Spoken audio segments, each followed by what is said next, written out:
Hello friends, already हमने start किए थे एसएससी जीडी के पुराने प्रश्न 10 जनवरी 2023 का शिफ्ट नंबर 2। पिछले वाले वीडियो में मैंने अपलोड किया था इसका पहला पार्ट। मैं 5-5 के छोटे छोटे वीडियो बना रहा हूँ 5-5 क्वेश्चंस के, और इस वीडियो में in this video will see the question 6 to 10 asked in the shift number 2 of SSC GD examination. The video will be in the dual language, both English and Hindi. Okay, so directly I'll just move to the question number 6. Okay, let's move ahead to this question here. Now this question which was asked in the previous paper was asked from the mensuration, कि mensuration से पूछा था कि 10 metre by 5 metre की भुजा होगी, वो विमा वाले कमरे में रखा जाने सकने वाला सबसे लंबा रॉड, ये खंबा कौन सा हो सकता है? What will be the longest rod pillar which can be placed in a room having the dimension 10 meter by 10 meter by 5 meter? So what do you mean by this? मैं just explain कर देता हूँ आपको कि जैसे कि this is the room, cuboid shape का, ठीक है, घनाभ ये है आपका, और ये होता है पिक्चर इसका। अब इसमें सबसे बड़ी जो लॉन्गेस्ट रॉड जो हम रखेंगे ये होगी from here to here. This will be the longest rod which can be placed in that room. Now what is this called as? इसको क्या कहा जाता है? इसको कहा जाता है, अगर इस भाषा में हम कहेंगे, इस रॉड को कहेंगे डायगोनल, और हिंदी में कहते हैं विकर्ण। तो आपको याद रखना है विकर्ण का फॉर्मूला इसमें कि diagonal D is equal to, Hindi में कहेंगे विकर्ण, ठीक है। In English you have to remember diagonal. The formula is root of L square plus B square plus H square. Okay, that is the formula which you have to remember. L is nothing but what is this length? That is 10. Breadth is also 10. Height is 5. Okay, that is given. So let's substitute the things here. 10 square. Okay, 10 square. Then 10 square.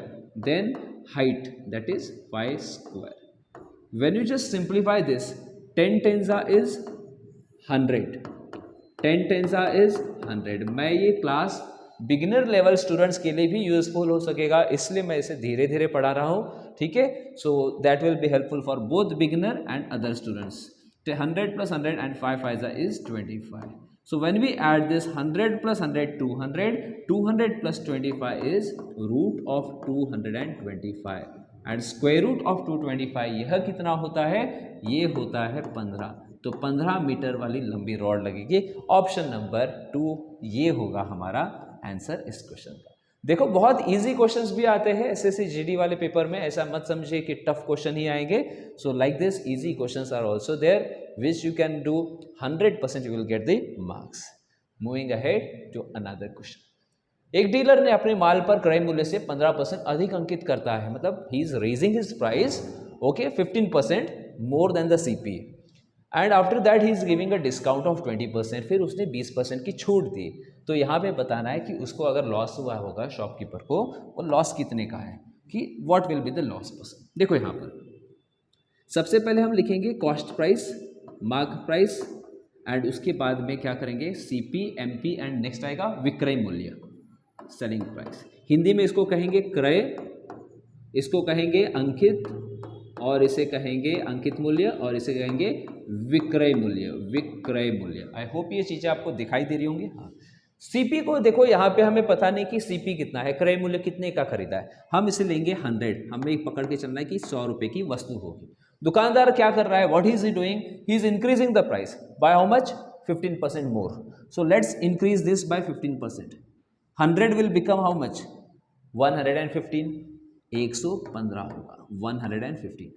After that what, 20% discount दे रहा है। MP मतलब क्या पता है, mark price, label price. You go to the shop, you see that price which will be strict label price, उसे अंकित किया जाता है 115 रुपये। फिर आप शॉप में जा रहे हो, आप बोल रहे हो कि मुझे डिस्काउंट दो, ठीक है, how much, 20% discount. So 20% discount, let's give 20% discount. Discount means what, we have to decrease 20% discount. So how much it will become, इसका 115 का 20% कितना होता है, 115 का 20% होता है 23 रुपीज़, ठीक है, 23 रुपीज़। तो माइनस 23 करो यहाँ से, 115 माइनस 23 करेंगे, 5 minus 3 2 and 11 minus 2 will be 9। समझ में आया? या फिर नहीं समझा 20% 23 कैसे आया, जिसको जिसको क्योंकि बिगिनर स्टूडेंट्स को समझ नहीं आएगा तो आप ऐसे कर सकते हो 20 डिवाइडेड बाय 100 किसका 115 का 115 simplify this you will be getting 23। ठीक है, आपको मिल जाएगा यहाँ पर 23 मिल जाएगा, तो ये कर लेना।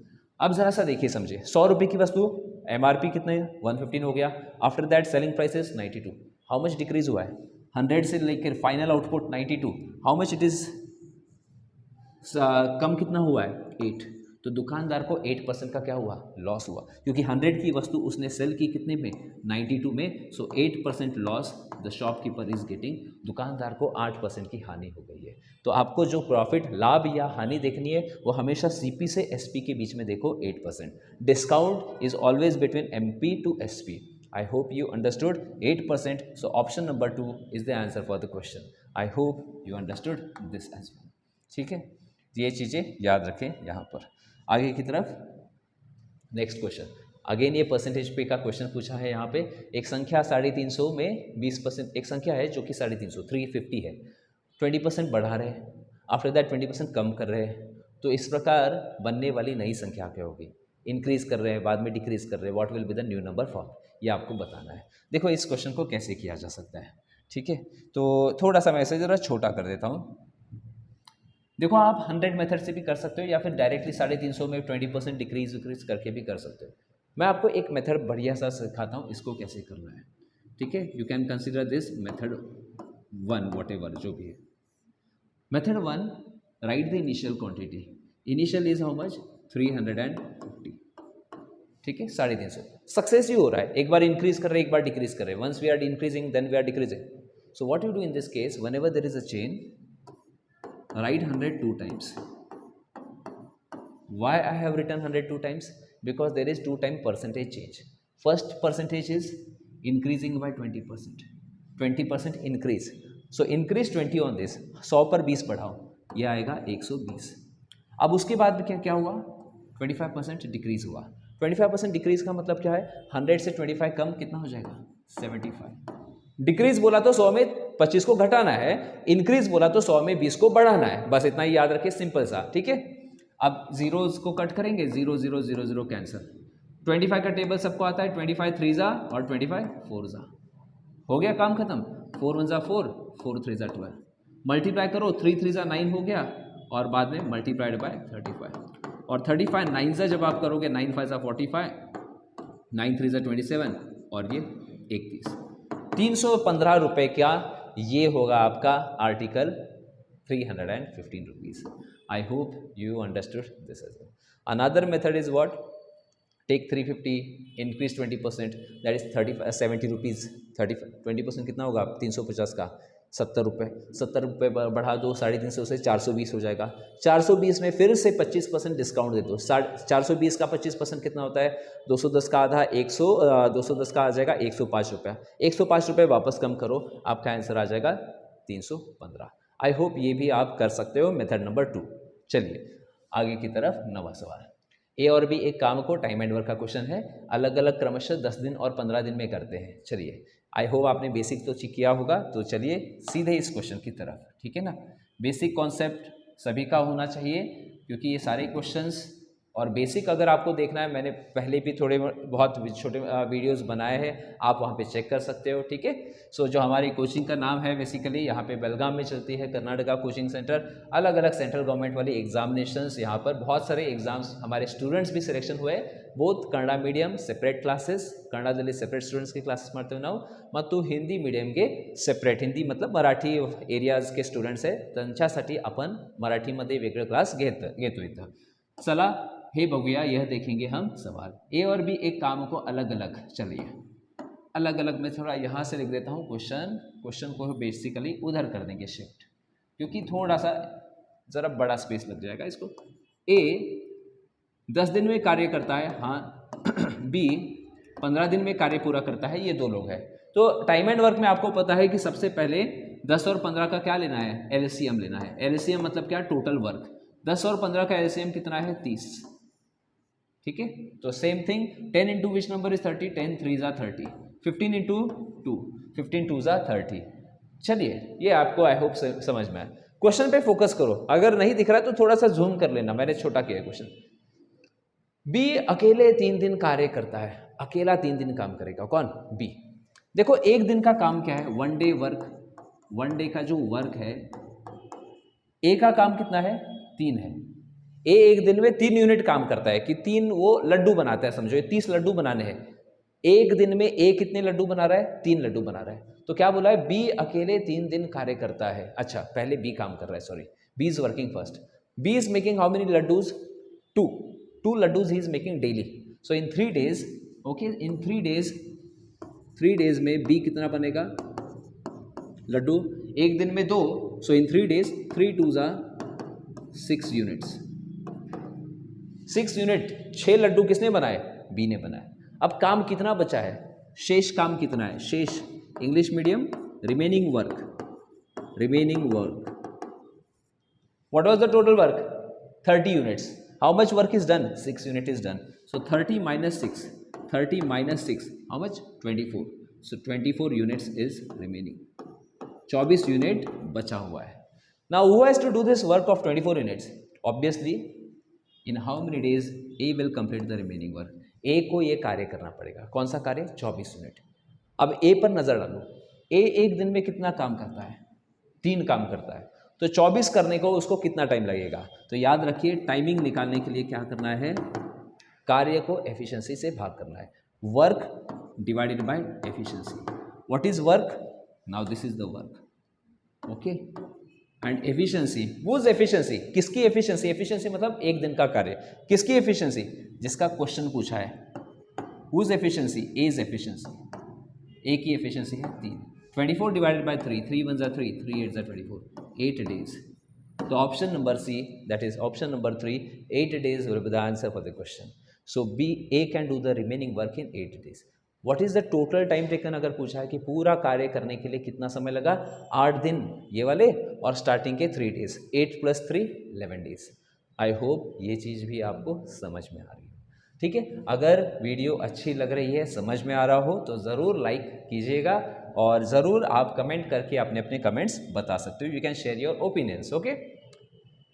नेक्स्ट क्वेश्चन जो पूछा है ये रेशो का आ गया, ओके। देखिए रेशो के इसी शिफ्ट में मैंने लास्ट वीडियो में एक वीडियो बनाया था, रेशो वाला लेसन में देखिए लगभग 2 क्वेश्चन आ चुके। एक आया था वहाँ पे पीछे वाले वीडियो में, और ये वाला एक और आ गया प्रोपोर्शन से, very important. Time and work के भी 2 आ गए क्वेश्चन, है ना। तो देखिए ये सारे लेसन्स बड़े इंपॉर्टेंट होते हैं। परसेंटेज की भी 2 आए। कैसे आए 2?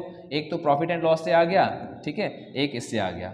तो क्वेश्चन आई होप ये समझ में आ रहा हो। मैं ज़रा दिखा देता हूँ बड़ा करके, चलिए थोड़ा नीचे करेंगे। यस, 7 5 3 के चौथे समानुपात, the ratio between fourth proportion of 7, 5, 3 and mean proportion of 7 and 13. There are 2 questions which are asked in this question, okay. One is fourth proportion of these numbers.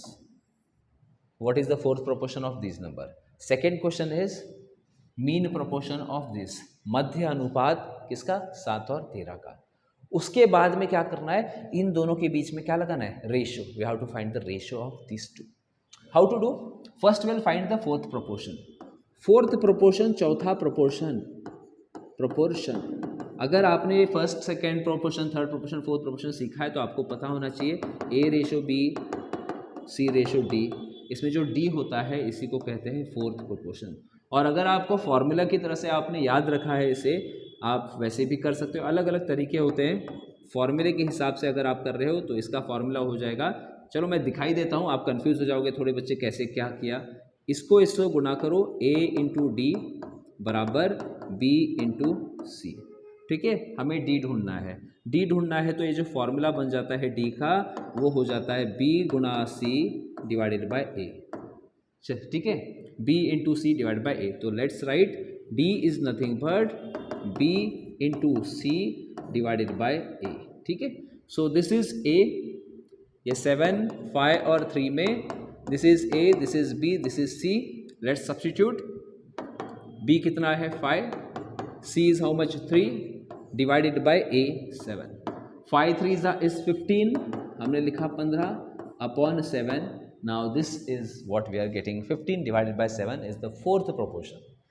Don't cancel this, keep it as it is, इसे cancel ना कीजिए, ना तो बहुत लंबा हो जाएगा question.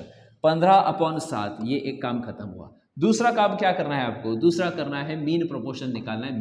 Mean का मतलब होता है मध्य अनुपात।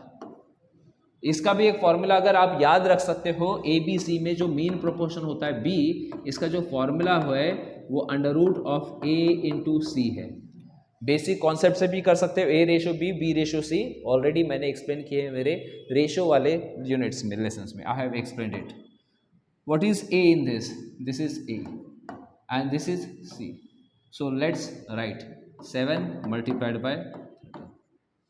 ओके, 7 मल्टीप्लाइड बाय 13 एंड 13 7 सा तो कैंसिल नहीं हो रहा वैसे, ठीक है। ये चीज़ आ रहा है यहाँ पर, मीन प्रोपोर्शन तो इतना आ रहा है। तो यहाँ पे क्या कर सकते हैं, 13 के तीसरे समानुपात के बीच में, सॉरी मध्य अनुपात नहीं है, the question is third proportion. मैंने मध्य दे पढ़ा, एक्चुअली क्वेश्चन है तीसरा समानुपात, थर्ड प्रोपोर्शन। देखो A, B एंड C में जो this is third proportion, third proportion का जो फॉर्मूला होता है CB²/A होता है। कैसे आया, आप इसको चाहिए तो करके देख लेना, ABBC और इंटू करके आपको फॉर्मूला कॉन्सेप्ट पता है, कॉन्सेप्ट ज़रूरी है पहले। B² कितना है यहाँ पर, ये B है क्योंकि थर्ड आपको निकालना है। ओके, ये क्वेश्चन तीसरे समानुपात के बीच में और 13 के तीसरे, एक क्वेश्चन शायद से मीन नहीं है, ये थर्ड होना चाहिए यहाँ पे, this should be the third proportion of 7 and 13। Okay, so what is B? 13, so 13²। what is A? 7। 13² is 169/7। 169/7 we are getting C। Now ये दोनों आने के बाद में इन दोनों के बीच में का रेशो निकालना है।